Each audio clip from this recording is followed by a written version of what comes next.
Hi everyone, my name is Karis and welcome back to my corner of the internet where I talk about books and other things that I enjoy. So in today's video I'm going to be tier ranking all of the books that I read in 2020. So I know that as the year comes to a close, favourites videos are always really popular, and when I used to do booktube in the past I used to make videos that were like 14 favourite books that I read in 2014, 15 favourite books that I read in 2015, and I wanted to do something similar to that again. However, I haven't read as many books this year as I have done in the past when I was on booktube previously. So I thought a tier ranking video would be the perfect way to go about showing you my favourites and least favourites of the year without having to do a whole video dedicated to either one of those topics.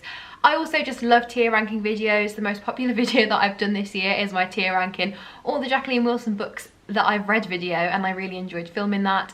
And I've also seen a couple of other people doing this sort of video as their end of year wrap up and thought it looked really fun. And the final reason why I decided on a tier ranking video is because I live in the UK. My whole entire life at this point revolves around tiers. I'm in tier 3 by the way. So I thought, why not bring it to my YouTube content as well? I see my dog has actually just put her head up, so let me just let me just move the camera a little bit so that she can be in the shot. Anyway, enough waffling. I'm going to start recording my screen now and just get on with this video. Okay, so as you can see, I've created 6 categories. The top one is Forever Fave, so pretty self-explanatory, a book that I think is going to be a favourite and going to have the staying power and that have made a big enough impact on me to be a favourite for a very long time to come. The next category is Loved, so a book that I loved, really liked, then It Was Okay and Not For Me. I haven't included a hate or really didn't like category because honestly, I think I was very good at choosing books this year and I didn't really read anything below a 2 stars. So there are a few things that I didn't really like or I didn't think were for me, but there's nothing that I would consider that I really hated with like a burning passion enough to want to put it on a tier below Not For Me. So they've pulled through in like a random order, not the order that I actually read them in, but that's okay. I'm actually going to skip over Sapphire Battersea and go straight to Rebecca by Daphne du Maurier, which was a reread for me. I did a whole reading vlog on this, which I will leave a link to in the cards and the description, but this goes straight into Forever Fave. It was a favourite the first time I read it and the reread just confirmed for me that it's still going to be an all-time favourite, so we're off to a good start with that. Sapphire Battersea, going back to that, I think I'll put this in liked. Again, I did a whole reading vlog where I read Hetty Feather, which I may as well tier rank now as well actually, and Sapphire Battersea, and I intended on reading the 3rd one in this trilogy but didn't actually get around to it. I feel like Hetty Feather is quite an iconic character for like the next generation of Jacqueline Wilson readers after me, and yeah, I'm excited to see where the rest of the series goes. So I would put both of these books into liked. I can't actually remember which one I liked better, so I'm going to put Hetty above Sapphire Battersea just because that was like the opening to the series. So the next book that's pulled through is Sense and Sensibility by Jane Austen, which is one that I read quite recently. I actually listened to most of this on audio and I did enjoy it. I didn't love it, but I did enjoy it and it's made me excited about discovering some more of Jane Austen's books. Probably going to listen to them on audio as well. So I'm going to put that one into liked as well, and I'm going to put it above the 2 that I just put in there. Murder Most Unladylike by Robin Stevens. I'm going to put this straight into loved. I've really enjoyed discovering this series this year. It's really fun. The characters are so well written and so well developed, and the mysteries are always really page turning. So I'm going to put all of these books into loved. I've read 4 of them so far this year. I'm hoping to read the 5th one, which is the Christmas themed one, before the end of the year as well, and I'm sure if the others are anything to go by, it would be in the same tier. Next we've got Love Boat Taipei by Abigail Hingwen, which was one of the first books that I read really this year when I was getting back into reading. I'm going to put it in It Was Okay because I did enjoy reading it at the time. I did like it, but I feel like I've read so many better things since then. Next we've got 6 Tudor Queens by Alison Weir, and the book that I've read is the first book in the series which follows the story of Catherine of Aragon. I'm going to put this to the top of loved for now, but I might move it up later depending on which other books I put in that category. I really loved this opening book in the series and I'm looking forward to continuing on with the series next year. I keep saying that I'm going to pick up the Anne Boleyn book, but I just haven't got around to it yet. But hopefully early next year I will do so. I feel like this book was written in a way that was really accessible, but I also feel like I really learnt a lot from it. Next, we've got The Hunger Games, which was a reread for me, and I mean, it's got to go up here into forever fave, probably below Rebecca, but yeah, one of my all-time favourite books. I reread it in anticipation for the new book that's come out, and I was going to reread the whole series and I just haven't got around to it yet. Next, we've got The Radium Girls by Kate Moore, which I think is the only non-fiction thing that I read this year. I actually listened to this on audio, which I really enjoyed the experience of doing. I knew a bit about the story because I'd watched a YouTube video before by Georgia Marie, who's one of my favourite YouTubers. She does really great true crime and history content, so I'll leave a link to that in the description. So I knew a bit about the story, but obviously this book goes into a lot of depth about the lives of the Radium Girls, who were dial painters in the 1930s. And they worked in these factories painting watches, and the paint that they used contained radium. It's basically about their fight against the corporations, who were basically completely denying for years and years and years that radium and their work was a cause of their illnesses and deaths. So it was a very interesting story. It made me so angry in a lot of places, but I would definitely recommend it. Next, we've got Pages & Co by Anna James. I'm going to put this into really liked because it was one that I really enjoyed, and I'm looking forward to carrying on with the series as well. If they're all as magical as this first one, I'm sure they're going to be great. Next, we've got The Equestrian by Ursula Kovalek. This is one that I read for my series where I read books from the countries that I was meant to travel to in 2020. I've still only done the one video for that series, but I'm really hoping to get around to those books in early January because they're like right at the top of my priorities basically. But this was the first one that I went for. I have a whole vlog of my experience reading it, and I have very mixed feelings about it. I appreciated that I read it. I feel like I learnt a lot and I got a lot out of it, but I can't say that it was for me really and truly, so I'm going to put it in the not for me category for that reason. Next is The Poppy War by R.F. Quang. I've got another reading vlog about this, so if you want to hear my full thoughts and feelings as I read this, then I would recommend going and watching that. But this is going to go straight into forever fave.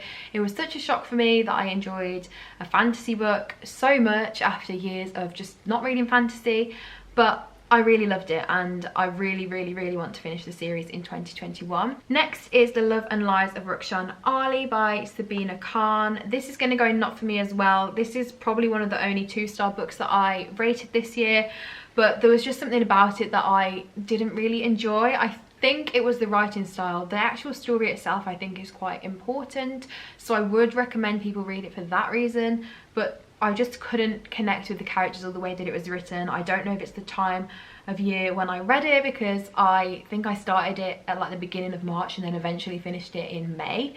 So that can't have helped the massive amount of time that it took me to read such a short book. Next is Little Women by Louisa May Alcott. This was the first book that I read this year and I really enjoyed it, so I'm going to put it up in the loved tier. It's just such a lovely, heartwarming story of family and friendship as well, sisterhood, and I loved it. I really loved the film as well, and I really want to re-watch it around this time of year because I think it's got a really Christmassy, wintry vibe. Next is Heartstopper by Alice Oseman, and I loved this. So it's going to go into the loved tier, and I'll put the other two up there as well because I loved them all. I can't really remember which one I liked the most or the least, so I'm just going to put them in this order for now. A super cute graphic novel series. If you're wanting something just lovely and uplifting to read that you can get through quickly, then I would recommend these, and I'm so excited to read the fourth one next year when it comes out because I know she's been updating it on her website, but I want to read it all like in the book form. Next we've got Daisy Jones and the Six by Taylor Jenkins Reid.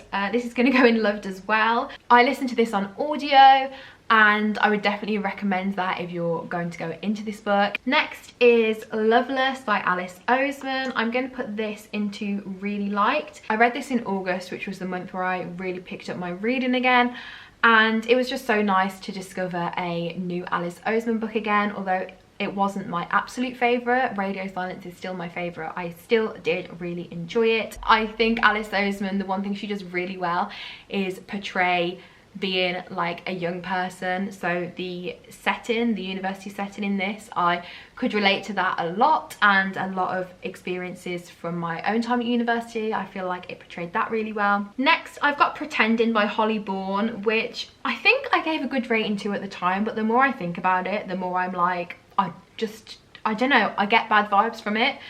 So I'm gonna put it in either it was okay or not for me.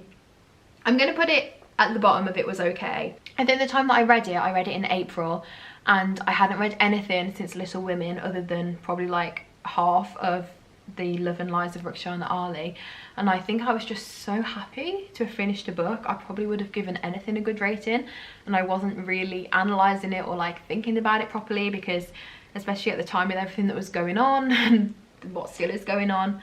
So I just don't know, but I'm not inclined to want to reread it anytime soon. Yeah, it's gonna go there. Next, we've got The Mercies by Kieran Millward Hargrave.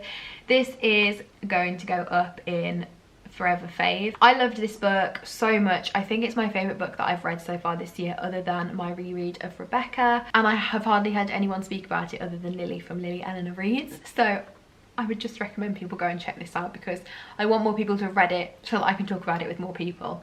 Yeah, I loved it. Next is Good Girl Bad Blood by Holly Jackson, which is the sequel to A Good Girl's Guide to Murder, which I read last year and was probably like my favourite book of last year.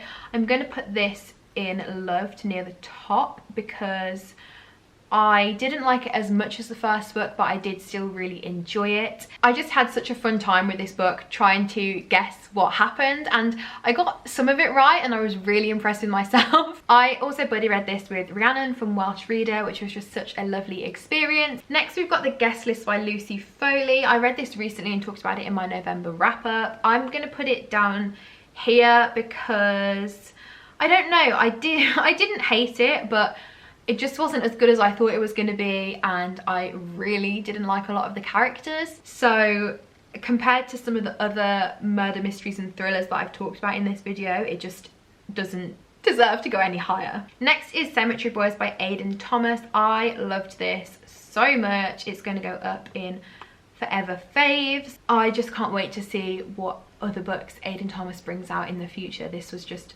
so lovely, so much fun. Next is Mexican Gothic by Sylvia Moreno Garcia. I read this one around Halloween, and again, it's one that I didn't hate. I didn't really dislike it, but I am gonna just put it in it was okay. I enjoyed some elements of it, but other elements of it I really didn't enjoy, and for some reason at the time I was reading this, at the beginning of when I started reading it, I didn't feel very well, and there's some pretty gross, like gruesomely described things in this, and it just made me feel sick every time I picked it up, and now I can't like dissociate the book from feeling like that, so I don't think I would read it again because of that. Next is Miracle on Ebenezer Street by Catherine Doyle, which I read recently for my 48 hours of reading Christmassy things video, and I really liked it. It was a really sweet, really nice Christmas story, so I'm going to put it into that tier. Next we have we've got two Shirley Jackson books left to finish the tiers. The Haunting of Hill House and We Have Always Lived in the Castle. I read both of these in October for Halloween, and I really enjoyed them. I still haven't seen the TV series of Haunting of Hill House, which I wanted to do, but I think now I'm going to wait until next Halloween. But I feel like Shirley Jackson is an author that I'm really glad that I've discovered this year, and I can't wait to read more of her books, maybe towards next Halloween. I did like The Haunting of Hill House more, so I'm going to put that up in really liked, and I'm going to put We Have Always Lived in the Castle in liked, because I did enjoy it, but just not as much as The Haunting of Hill House, and not as much as some of the other books on this list. So those are all of the books that I've read this year tier ranked, so let's just take a look at the general overview. I think it looks pretty good. I'm glad that I've got more books up in the favourites and loved tiers than down at the bottom. As I said, I think I did a good job of picking books that I knew I was going to like this year. So just going from the bottom to the top, the three down at the bottom are The Equestrian, The Guest List, and Love and Lies of Rukhsana Ali. Then moving up, there's a few in It Was Okay, quite a few in liked and really liked. Then I've got loads here in loved. I don't think I'm going to move any others up to forever fave because I feel like having 5 forever faves from the year, even though 2 of them were rereads, is still really good. And I feel like the ones that I've put in there are the ones that have made like the biggest impact on me, that I think will be favourites for a really long time, compared to maybe some of these ones which I did really love, but I don't know if I'll look back on them in 5 or 10 years and be like, that's a favourite book. Does that make sense? So yeah, that's it for tier ranking all of the books that I read in 2020. I really hope you enjoyed this video. If you've read any of the books that I read this year, then please let me know in the comments, and let me know where you would tier rank that book. If you agree with me or if you feel completely differently, I would love to know. Or if you made it to this point in the video, feel free to leave an emoji in the comments. Other than that though, that is it for today's video. Thank you all so much for watching. I hope you are all keeping safe and staying well, and I will see you again next time. Bye!